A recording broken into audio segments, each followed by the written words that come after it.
Hi, it's Therese from Lostinpaper and I'm here for Altenew, and I'm going to be using a couple of different products, starting with the Halftone cover die and creating a background for a card.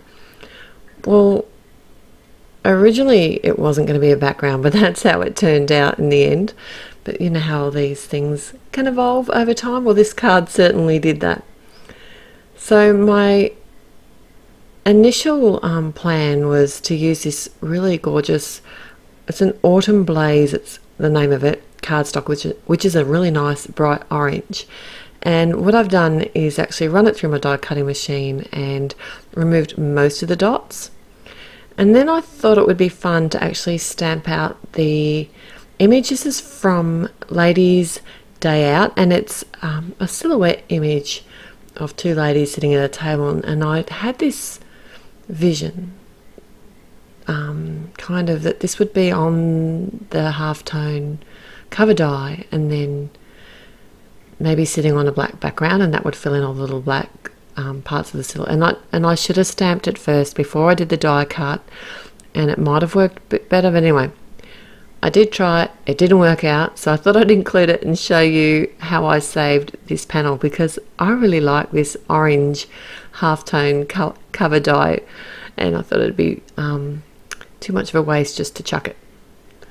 So what I did was get some, now this is the dark grey cardstock, and I've cut sort of an angle which is going to cover up where I have stamped the image.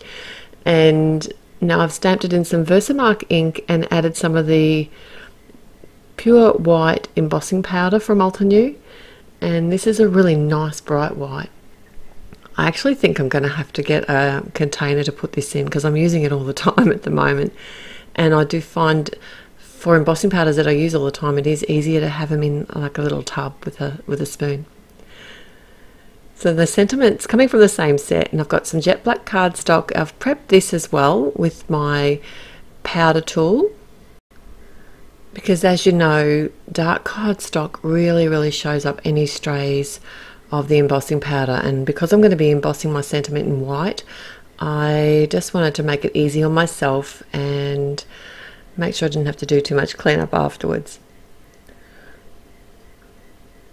So just hit it with my heat tool again, and then what I like to do is just sit this aside for a few seconds to dry, and then I just use a rag to wipe away the powder that I'd put on there, and that just makes it look a nice bold black again. Alright, so I've got a side fold landscape card, and the size of this card is exactly the size of the cover die. I've cut a piece of pale grey cardstock the same size, and I'm just using my tape runner to add some adhesive and adhere them together.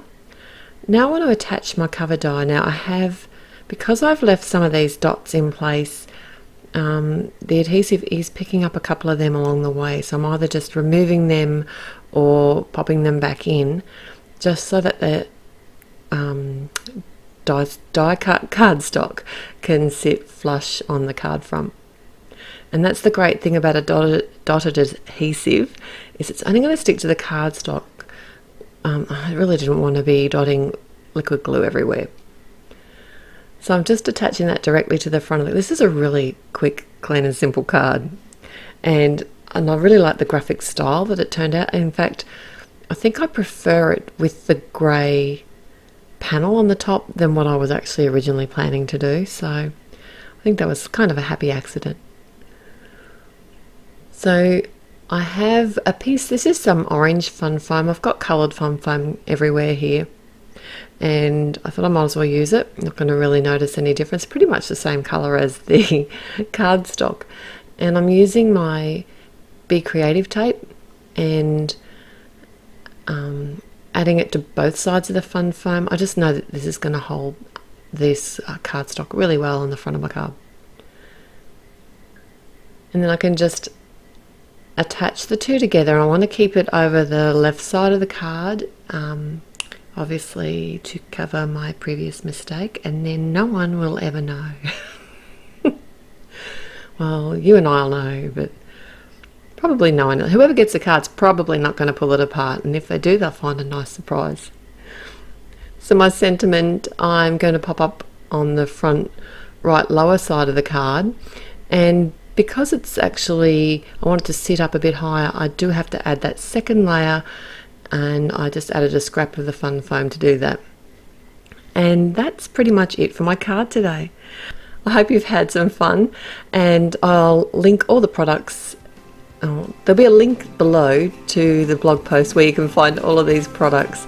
So till next time, happy paper crafting. Bye.